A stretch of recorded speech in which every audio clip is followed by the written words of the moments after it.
Kepler's laws basically say that, there's three of them, basically says that, hey, if you're going around, if you're orbiting a planet or the sun or some body, then you will go in an ellipse. All planets go in ellipses. He looked at the planets, he didn't know about the outer ones, so he only looked at the inner ones, basically Jupiter inwards, Saturn inwards. And basically he saw that they all go in ellipses, not very eccentric ellipses, kind of quite circular, but they go in ellipses. And then secondly, he did some kind of amazing kind of mathematics, really, and he realized that if you take an imaginary line from the planet to the moon, or from the sun to the planet, whatever, it will sweep out equal areas of space in equal time. That's a really unusual kind of relationship. It's a complicated thing because your speed changes as your altitude changes. So this is not an easy thing to find anything stays constant in. And he found it was the area swept out by this line. It's the most amazing thing. And then he even went to the stage where he kind of recognized, okay, we have for ellipses, we have two focal points, and we can define a semi-major axis and a semi-minor axis. And he said if we take into account the semi-major axis, then he can follow the period, that's the time for one revolving. We call that the period. The repeat time, if you like. The period squared is equal to some constant times the semi-major axis. We say the average radius. It's kind of a bit loose there in our language, but the average radius squared, cubed. Very unusual relationship. If we're working in seconds and meters, then this is a really wacky number. But if we're working in Earth years and astronomical units, which is an Earth's orbit radius, then K becomes 1. So that's what we work in. And so, boom. Okay. And then we can, I think I just talked about it actually, in terms of energy conservation. If we have a nice circular orbit, then we stay at the same height, so our potential energy stays the same. We have the same amount of mechanical energy, so our speed stays the same. And if we go into an elliptical orbit, then because we get a greater height, we'll have a slower speed, and a lower height, we'll have a greater speed, because mechanical energy is constant. So at high altitude, the potential energy is greater, so the kinetic energy is smaller, so our speed is lower. And at lower altitude, our potential energy is smaller, our kinetic energy is larger, and our speed is higher. So that makes sense. And then let's have a look at some of these questions. So consider the moon falling around the Earth. We could say orbiting, but let's just emphasize it by saying falling around the Earth. If the tangent velocity were 0, how would the moon move? So if the tangent velocity was 0, how would the moon move? Well, if you're not going sideways, all you're going to do is you're going to go, sorry, you're going to go boom like that if you stop going sideways. So you'd move vertically. You'd fall out of the sky, basically. If you could just put your hand up and stop the space station, it would fall out of the sky quite quickly. It's 100 miles up. There's lots of gravity there. It's not there's no gravity, just there's no air. They try to get above the air. So if you could stop it, man, it would just fall to the ground. Same with the moon. If you could just put your hand out and stop the moon, the moon would fall into us. If the sun could put its hand out and stop the Earth, we'd fall into it. And if the galaxy could put its hand out and stop the sun, we'd all fall into the middle of the galaxy. What keeps these things up is their sideways motion. It's not lack of gravity. There's tons of gravity around. And that's, most people think it's lack of gravity, and it's not. According to the equations for gravitational force, what happens to the force between two bodies if the mass of one body is double? I think we did this, but let's say F is equal to G, m over r squared. And for some people, they can look at it and they say, hey, yeah, look, if I double this guy, that's times 2. If I don't mess with anything else, that has to be times 2. So the force would be doubled. And we said, well, okay, if we double both masses, so F is equal to G, big M, little m over r squared. If we times that by 2 and we times that by 2, we've got to times that by 4 because it's got to be balanced. Word for that is quadrupled. If there is an attractive force between all objects, why do we not feel ourselves gravitationally pulled towards buildings in our vicinity? And they're just not massive enough.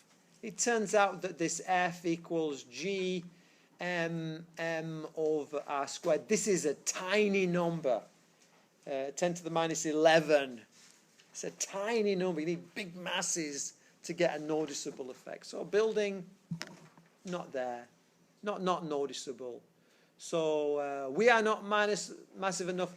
They are not massive enough. Neither object is massive enough. Neither object is massive enough. Okay. Yes. What is that equation? F equals what? F equals G, big M, little m over r squared. We did that earlier on in gravity. Yeah. And then by how much does the gravitational force between two objects decrease when the distance between the centers is doubled? F equals G, big M, little m over r squared. If I double this, I'm making it, excuse me. If I double this, I'm making it not times 2, but times 2 squared, which equals times 4. If I'm multiplying this side by 1 over times 4, I've got to multiply this side by 1 over 4. So then that would be quartered. Yeah, so not so bad. In what sense is floating in deep space the same as stepping off a table? It's basically the same. In both cases, you got gravity. You're not gravityless. You have gravity. So that's not true. You have gravity because you've been pulled by a force. But you're weightless. And that's our weird definition of weightlessness is if you were to be standing on a scale, would it read anything? And if you're in space, it wouldn't read anything. If you're in deep space, it wouldn't read anything because there's no gravity pulling you. It's like you're in the middle of space. But even though there is a planet down here, if the planet is pulling you and also pulling the massing machine, it's not going to read anything. So we're weightless, but we're not gravityless. We know that both the moon and the sun produce ocean tides. We know that the moon plays a greater role because it's closer.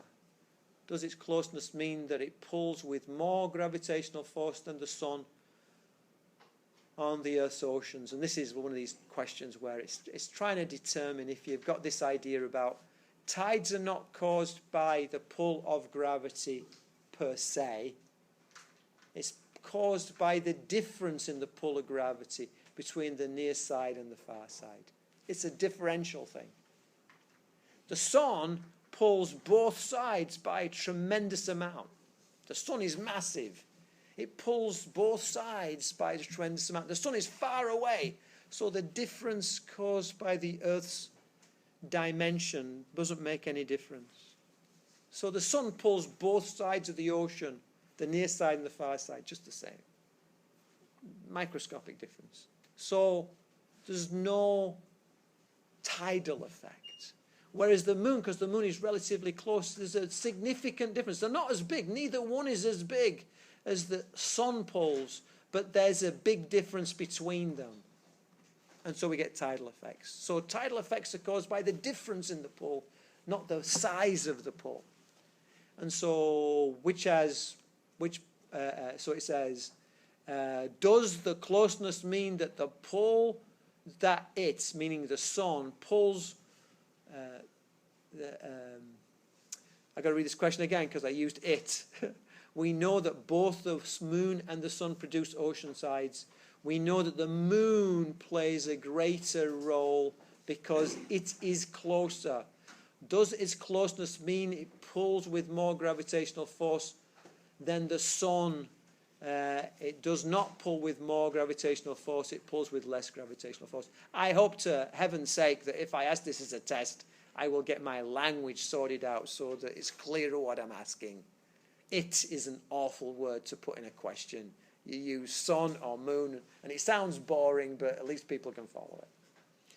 This question should say, which is the biggest pull, the Earth or the Moon? And clearly the sun or the Moon. And clearly the sun has a bigger pull. If not, we would orbit the Moon, not the sun. So it's the difference that causes tides. A horizontally held rifle is fired over a level range. At some instant, a bullet held by the side of the rifle. So here's my rifle, and here's the bullet by the side of it, and that goes whoosh, and that goes like that. And the effect of gravity is the same. So in the first second, they don't fall by much, and in the second they fall by more, and then they hit the ground. So they will hit the ground together. Now, if the Earth is curving, then all right, maybe not so. And if you're not perfectly flat, then maybe not so. But we can say perfectly level and all that. And if it's perfectly level and there's no air resistance to worry about, then they will hit at the same time. So both strike the ground together. So that's the physics answer. They both strike the ground. And I can show you that. I should bring we've not got a rifle, but we've got this little firing device, and you can hear the two land at the same time. Boom, boom, boom, boom, boom, boom, boom. Yeah, okay. Well,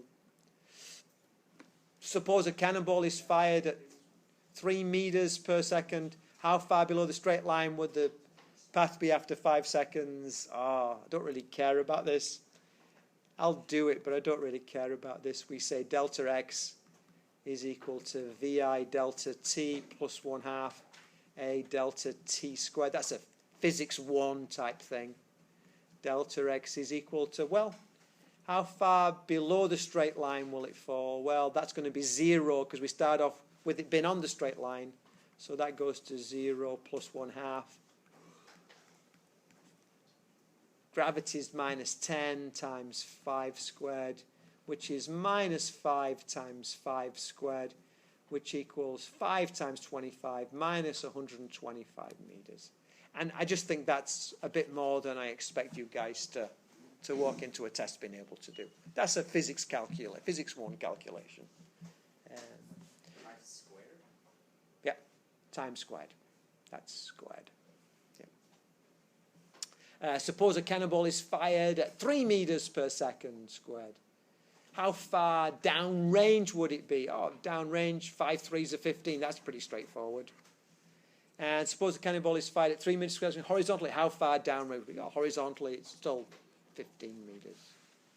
So that's that. And suppose the cannonball is fired at 6 meters per second. How far below straight? Don't worry about that. Can you go back real quick? Yeah. Why is it 15? Because it's just the distance times the time. The velocity times the time. And I'll do this in case you're interested. But again, this first question, it's going to be the distance, the displacement is equal to VI delta T, your initial voltage, velocity times your time, plus 1/2 times A times delta T squared. So this is going to be, that is going to equal 0 because initially it starts off with 0, plus 1/2 times minus 5 times, and this is 3 seconds. So this would be 3 squared, which equals 9 times 2.5. 18 plus 4.5, 22.5, minus 22.5 meters. That's how far below it is. But again, don't worry so much about that. Suppose a cannonball is fired 6 meters per second. How far downrange would it be after 3 seconds? Well, 3 6s are 18. And fired horizontally, well, 3 6s are, oh man.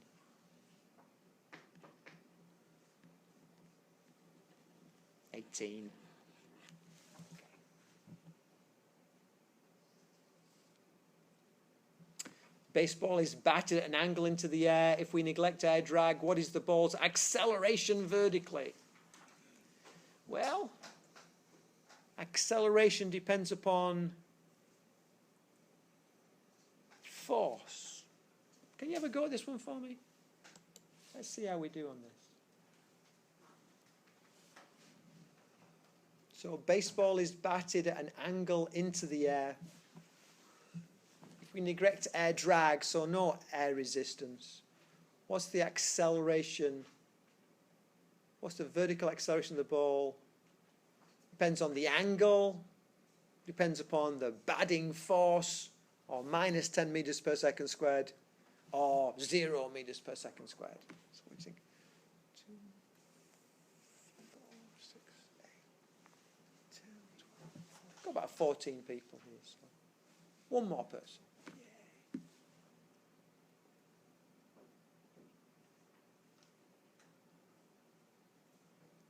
Come on, number 12.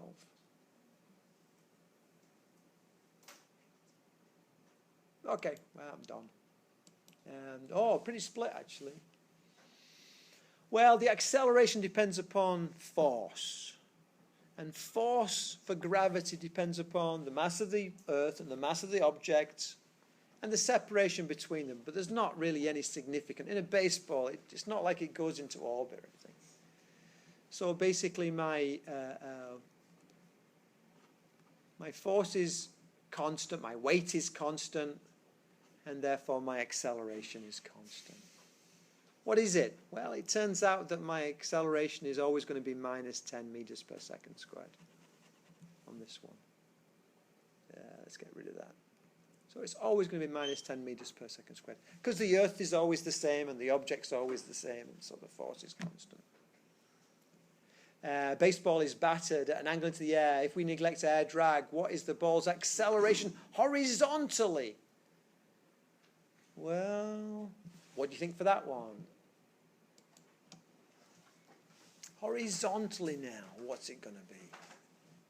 Is it going to be, depends on the angle, or depends upon the batting force, or minus 10 meters per second squared, or 0 meters per second squared? So it's horizontal. This is horizontally.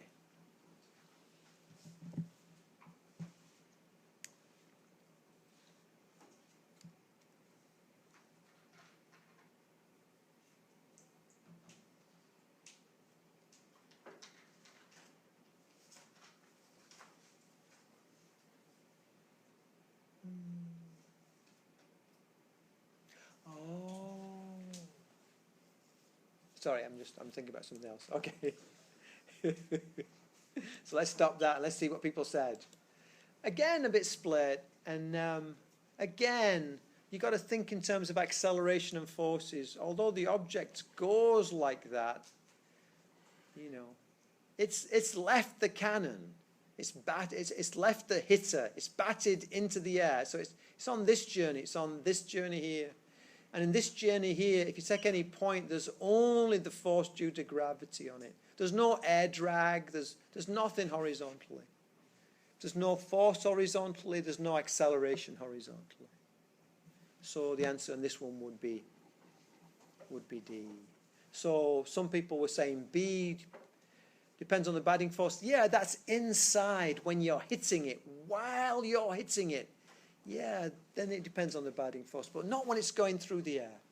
When it's going through the air, it's a projectile. The only force acting on it is gravity. Therefore, the only acceleration is that caused by gravity.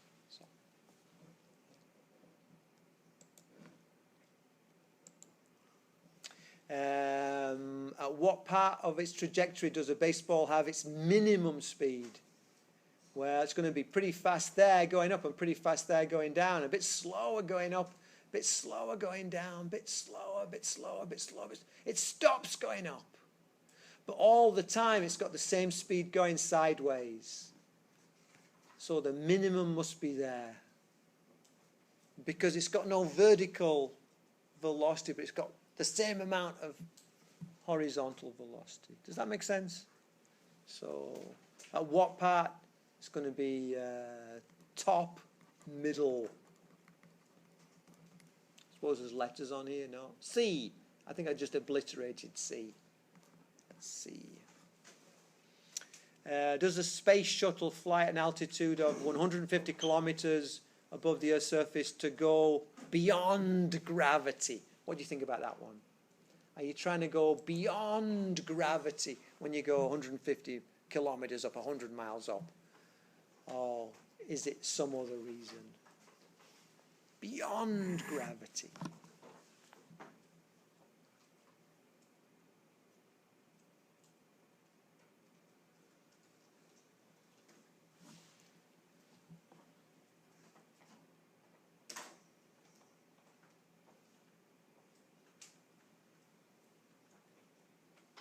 And sorry, I'm just drifting off for a minute. And most people are saying B, but some are saying A. So no, 150 kilometers is not high at all. It's, if you think about it, we're 4,000 miles. From the middle to there is 4,000 miles. So another 100 miles makes no difference to speak of. So it's not because you're in space and all that. It's simply you're going above the Earth's atmosphere. So it's not above the Earth's gravity. The Earth's atmosphere. Sorry, let me do this. Let me get rid of that. Let me see this. So, does the space shuttle fly at an altitude of 150 kilometers of the Earth's surface to go beyond gravity? No. And when the space shuttle flies at an altitude of 150 above the Earth's surface, is it beyond gravity? Well, still not. I don't know why I have two versions of basically the same question in there. But it is above the Earth's drag. Yeah. Where does the satellite have the greatest speed? What's that going to be? Greatest speed.